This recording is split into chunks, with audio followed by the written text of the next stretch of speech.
드립니다. 자, 그럼 이준석 후보부터 주도권 토론 시작해 봅니다. 예, 이재명 후보는 요즘 그 부산의 HMM 이전 관련해서 얘기 많이 하고 계시는데요. 그 HMM의 전신이 어떤 회사죠?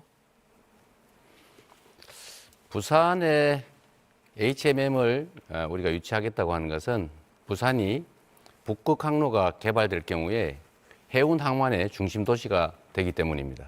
그래서 우리는 해수부를 부산으로 옮기고. 아니, HMM의 전신을 물었는데 왜 답변 안 하십니까? 그 규칙을 좀 지켜가시면 안 될까요? 제가 답변할 시간을 할애됐으면 제 답변할 땐 가만히 좀 계시면 안 되겠습니까? 질문에 답을 안 하고 엉뚱한 걸 하고 질문을 계시지 않겠습니까? 답을 하는 중이잖아요. 자꾸 이런 식으로 다른 사람 발언에 끼어들거나 규칙을 어기는 거는 좀 사회자께서 제지해 주시면 좋겠어요. 네, 정해진 원칙적으로 답변을 하지 않는 답변 것도 시간 제지해 주셔야 30초가 됩니다. 보장된다는 점은 아까 말씀드립니다. 15초 남았으니까 마저 할게요. 네. 어쨌든 부산을 해운 항만의 중심 도시로 만들어야 됩니다.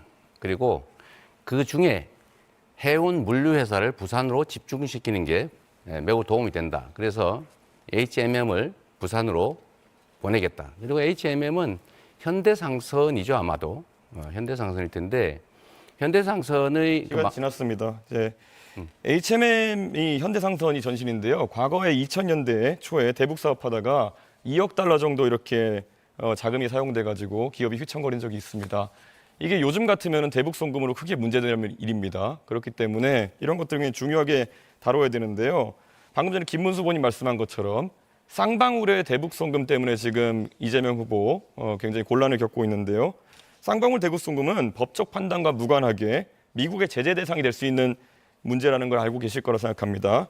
대통령이 되신다 하더라도 미국 입국이 제한될 수 있는 문제입니다. 이민법 212조에 따라 가지고 제한될 수 있는데 사실 뭐 이런 문제가 있기 때문에라도 외교에서 이재명 후보가 굉장히 불리한 상황에 놓이게 될 것이다라는 건 자명하고요.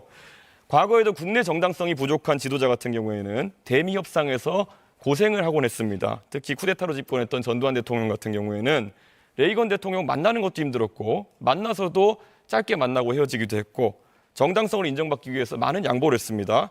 핵무기 개발 포기하고 미국산 무기도 구입하고 국방과학연구소도 좀 축소하고 이렇게 했어야 되는데요.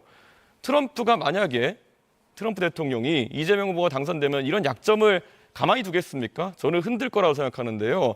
본인의 이런 여러 가지 사법 리스크 때문에 대한민국을 위기에 빠뜨렸어야 되겠습니까? 본인의 이런 문제들 다 해소해야 되는 거 아니겠습니까? 재판을 안 받으면 해소가 안 될 거잖아요. 제가 대북 송금에 관여했다는 건 아무런 근거도 없는 얘기고 실제로 그들이 저를 위해서 송금했다는 것은 믿을 수 없는 얘기고 주가 조작을 하다가 수사를 받으니까 아마도 그걸 도박 자금으로 썼다는 설도 있는데 저는 이 진상이 곧 규명될 거라고 봐요. 그리고 또 한 가지는 아까 부산 얘기를 마저 좀 하면 HMM은 부산으로 반드시 가게 됩니다. 정부가 지분을 가지고 있기 때문에 얼마든지 가능하다. 의지에 따라서 이 말씀 드립니다.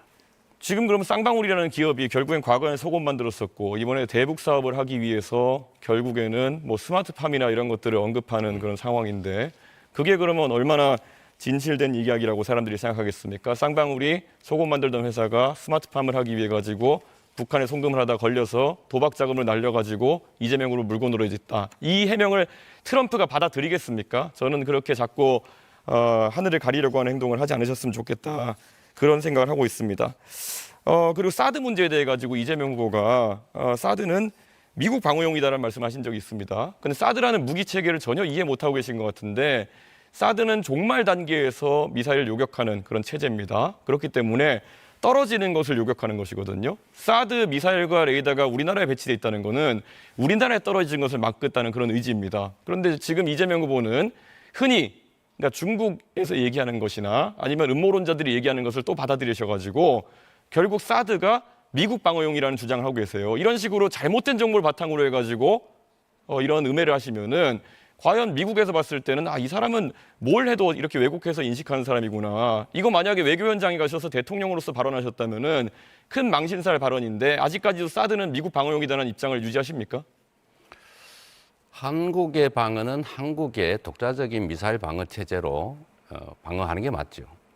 그리고 당시에 이것은 매우 많은 논란이 있었는데 지금은 이미 배치가 끝났기 때문에 더 이상 이 문제를 논란하는 것은 한국의 외교 안보 전략상 그리 바람직하지 않습니다. 굳이 과거 얘기를 조금 해본다면 그때 당시에는 예를 들면 이 고고도 미사일이기 때문에 굳이 북한이 그런 고고도 미사일을 쏘겠냐, 예, 알겠습니다. 그 필요하겠냐 이런 논란이 현실적으로 있었다. 제가 이재명 후보에게 답변을 이렇게 물어보면요, 꼭 물어본 거 빼고 답을 하십니다. 자기 하고 싶을 만한 하시는데 그러다 보니까 이재명 후보의 의사를 제가 한번 해석해서 이렇게 말씀드린 경우 많은데요. 최소 2명의 후보에게 예, 질문해야 입장을 되는지 철회하지 말씀드립니다. 않겠다는 이야기를 지금 하고 계신 거로 보입니다. 그렇기 때문에 유권자들께서 사실 이런 식으로 미국과의 안보 관계에 있어서 거짓 정보를 설파하는 사람이 과연 한미 관계를 이끌어갈 수 있겠느냐 이런 걸 고려해 주셨으면 합니다. 김문수 후보님, 네. 예, 이 대북 문제에 관해 가지고 굉장히 뭐 자유를 옹호하고 무엇보다도 굳건한 안보 태세를 주장하실 걸로 생각되는데 한편으로는 약간 좀 뜬금없는 말씀을 하신 게 있어가지고 한번 진위가 뭔지 파악해 보려고 합니다. 예전에 이제 연평도나 이제 서해 도서에 대해 가지고 이런 도발들이 있다 보니까 김문수 후보님께서 이런 서해 도서에 우리가 중국인을 위한 카지노 같은 것을 개설하면은 이 중국인들이 많이 와가지고 좀 북한이 공격하기 어렵지 않겠느냐 이런 말씀하신 적이 있는데요. 사실 백령도나 연평도 같은 경우에는 카지노나 이런 것을 개설할 여건이 되지 않는 것처럼 보이는데 네, 답변 시간 주셔야 아직까지 됩니다. 그런 입장을 유지하고 계십니까? 뭐 그때 그 이야기에서 지금 또 우리나라에 외국인들이 많이 관광을 오고 또 우리 미군이 주둔하고 이런 것들이 우리 방어력의 중요한 일부를 이루고 있다고 생각하고 있고요. 특히 중국인들도 이 서해와 가깝기 때문에 와서 그 카지노 같은 네, 경우에 수도권 토론 여기서 마무리됐습니다. 2명 이상에게 질문